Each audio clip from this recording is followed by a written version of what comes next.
Plano de leitura bíblica, dia 26 de fevereiro, 1 Pedro, capítulo de 1 a 5. Primeira carta de São Pedro. Pedro, apóstolo de Jesus Cristo aos eleitos, que são estrangeiros e estão espalhados no Ponto, Galácia, Capadócia, Ásia e Bitínia, eleitos segundo a presciência de Deus Pai e santificados pelo Espírito para obedecer a Jesus Cristo e receber a sua parte da aspersão do seu sangue. A graça e a paz vos sejam dadas em abundância. Esperança da salvação e prova da fé.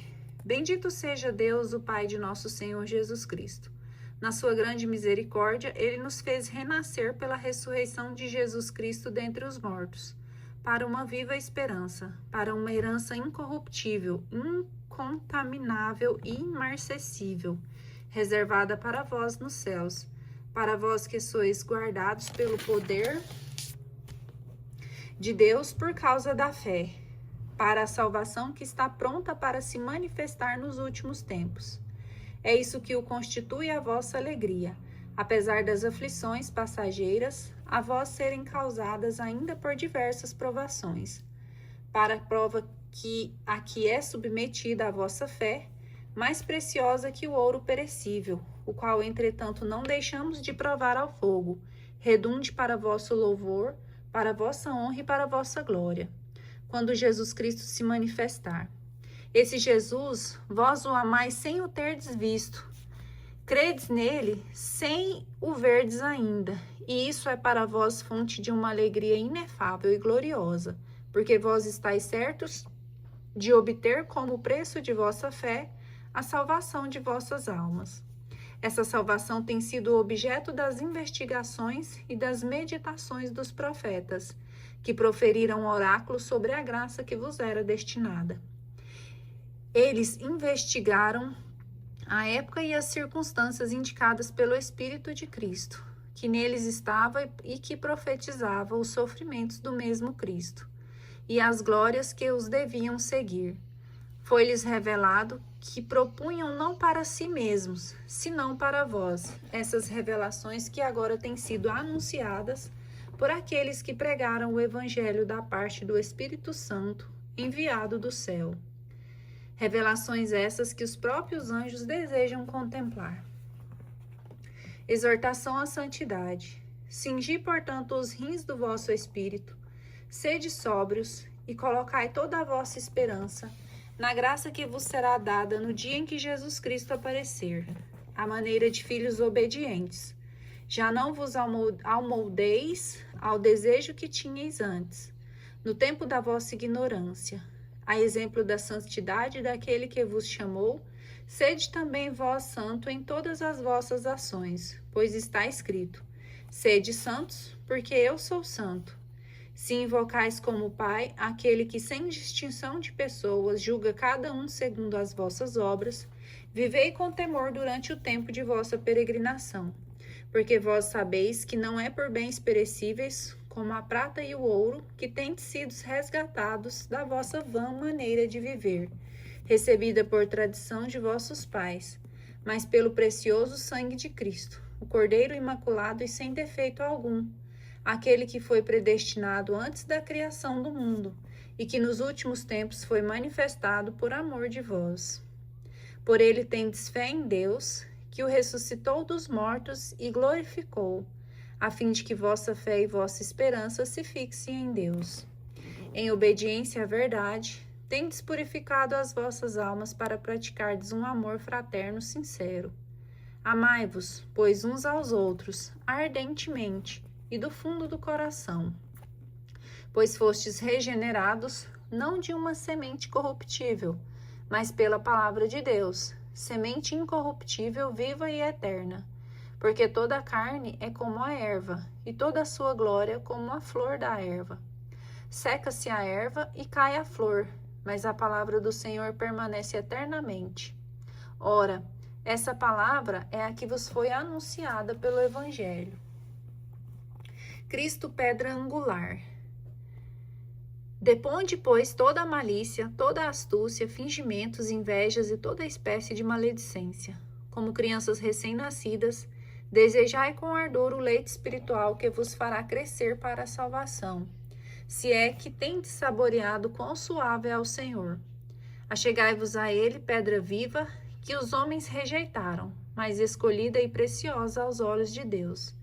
E quais outras pedras vivas vós também vos tornais, os materiais deste edifício espiritual, um sacerdócio santo, para oferecer vítimas espirituais agradáveis a Deus por Jesus Cristo. Por isso lê-se na Escritura: eis que ponho em Sião uma pedra angular, escolhida, preciosa, quem nela puser sua confiança não será confundido. Para vós, portanto,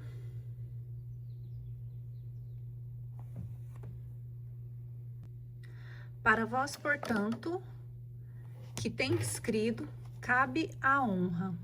Mas para os incrédulos, a pedra que os edificadores rejeitaram tornou-se a pedra angular, uma pedra de tropeço, uma pedra de escândalo. Nela tropeçam porque não obedecem à palavra, e realmente era tal o seu destino.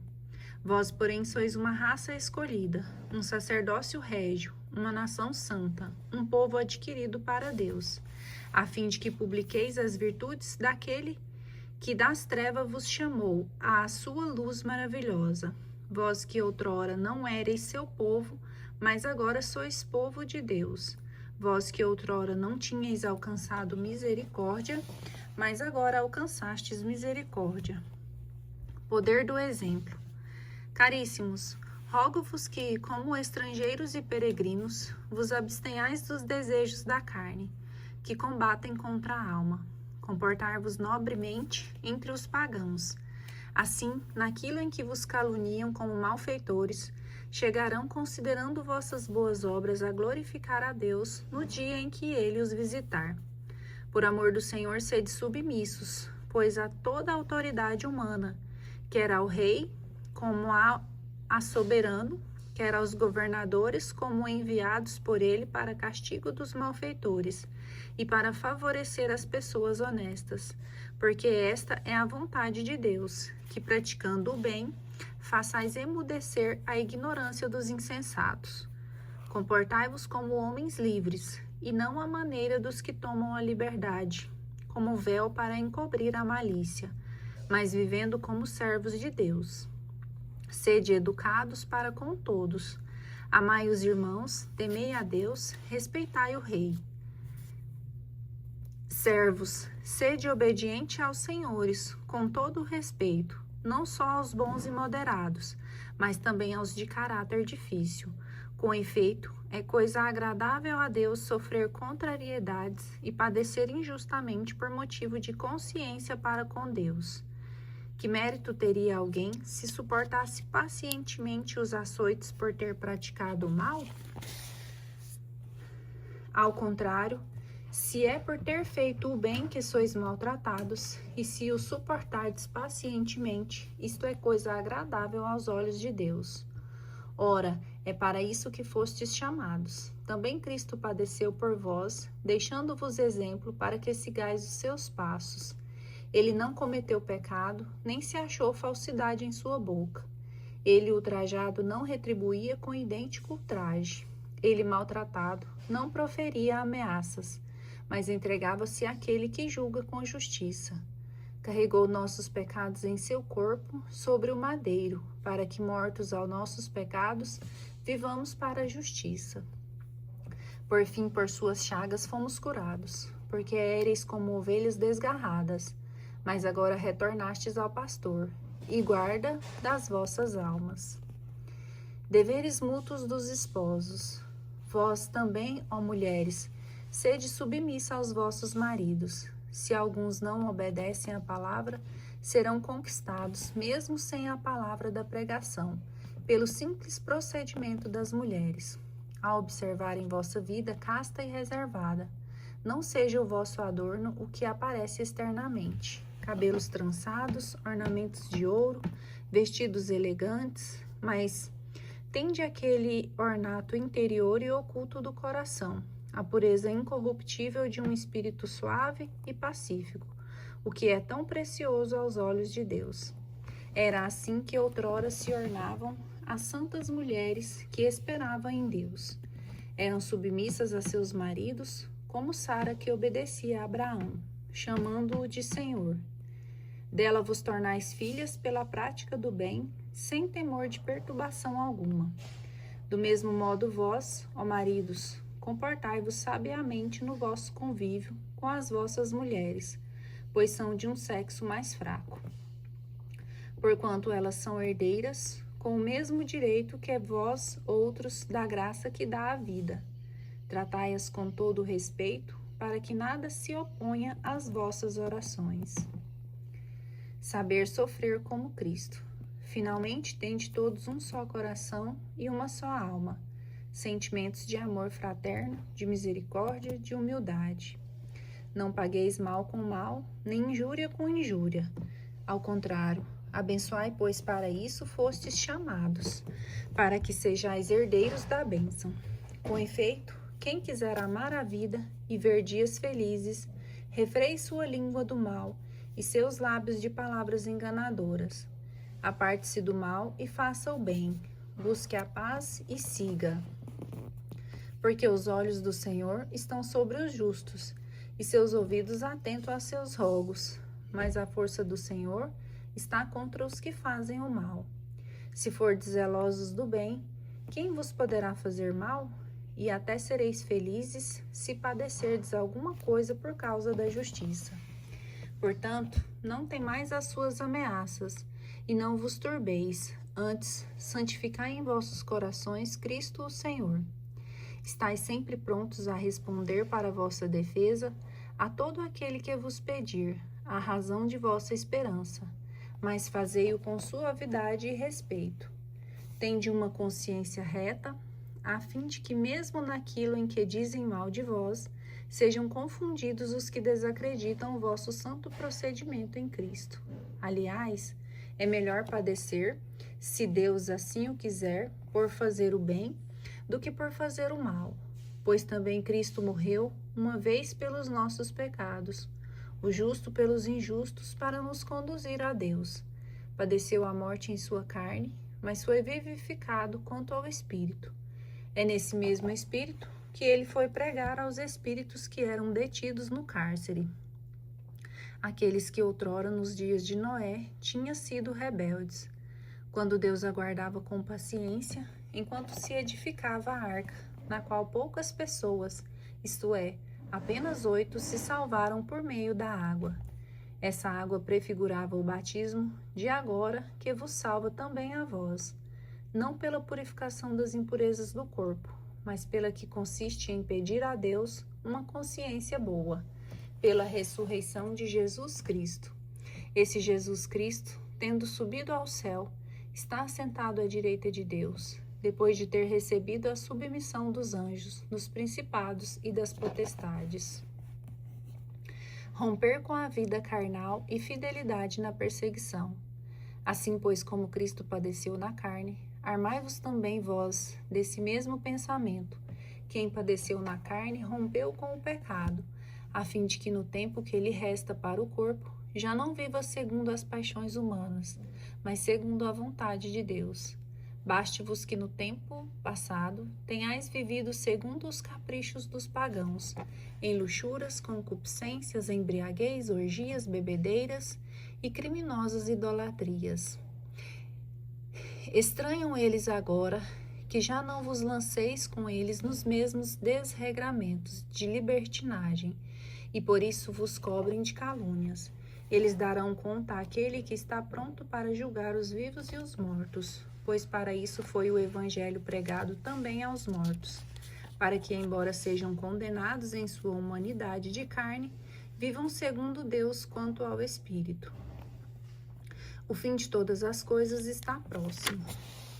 Sede, portanto, prudentes e vigiai na oração.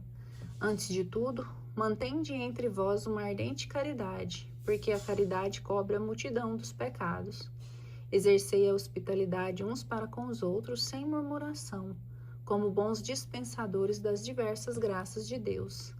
Cada um de vós põe à disposição dos outros o dom que recebeu, a palavra para anunciar as mensagens de Deus, um ministério para exercê-lo com uma força divina, a fim de que em todas as coisas Deus seja glorificado por Jesus Cristo. A Ele seja dada a glória e o poder por toda a eternidade. Amém. Caríssimos, não vos perturbeis no fogo da provação, como se vos acontecesse alguma coisa extraordinária. Pelo contrário, alegrai-vos em ser participantes dos sofrimentos de Cristo, para que vós possais alegrar e exultar no dia em que for manifestada a sua glória. Se fordes ultrajados pelo nome de Cristo, bem-aventurados sois vós, porque o Espírito de glória, o Espírito de Deus repousa sobre vós. Que ninguém de vós sofra como homicida, ou ladrão, ou difamador, ou cobiçador do alheio. Se, porém, padecer como cristão, não se envergonhe. Pelo contrário, glorifique a Deus por ter esse nome, porque vem o momento em que se começará o julgamento pela casa de Deus. Ora, se ele começa por nós, qual será a sorte daqueles que são infiéis ao Evangelho de Deus? E se o justo se salva com dificuldade, que será do ímpio e do pecador? Assim também aqueles que sofrem segundo a vontade de Deus, encomendem suas almas ao Criador fiel, praticando o bem. Deveres do clero e dos fiéis. Eis a exortação que dirijo aos anciãos que estão entre vós, porque sou ancião como eles. Fui testemunha dos sofrimentos de Cristo, e serei participante com eles daquela glória que se há de manifestar. Velai sobre o rebanho de Deus, que vos é confiado. Tende cuidado dele, não constrangidos, mas espontaneamente, não por amor de interesse sórdido, mas com dedicação, não como dominadores absolutos sobre as comunidades que vos são confiadas, mas como modelos do vosso rebanho. E quando aparecer o Supremo Pastor, recebereis a coroa imperecível de glória. Semelhantemente, vós outros que sois mais jovens, sede submissos aos anciãos. Todos vós, em vosso mútuo tratamento, revesti-vos de humildade, porque Deus resiste aos soberbos, mas dá a sua graça aos humildes. Humilhai-vos, pois, debaixo da poderosa mão de Deus, para que ele vos exalte no tempo oportuno. Confiai-lhe todas as vossas preocupações, porque ele tem cuidado de vós. Sede sóbrios e vigiai. Vosso adversário, o demônio, anda ao redor de vós, como o leão que ruge, buscando a quem devorar. Resisti-lhes fortes na fé. Vós sabeis que vossos irmãos, que estão espalhados pelo mundo, sofrem os mesmos padecimentos que vós. O Deus de toda graça que vos chamou em Cristo à sua eterna glória, depois que tiverdes padecido um pouco, vos aperfeiçoará, vos tornará inabaláveis, vos fortificará. A ele o poder na eternidade. Amém. Saudações finais. Por meio de Silvano, que estimo como a um irmão fiel, vos escrevi essas poucas palavras. Minha intenção é de admoestar-vos e assegurar-vos que essa é a verdadeira graça de Deus na qual estáis firmes. A igreja escolhida da Babilônia saúda-vos, assim como também Marcos, meu filho. Saudai-vos uns aos outros com um ósculo afetuoso. A paz esteja com todos vós que estáis em Cristo.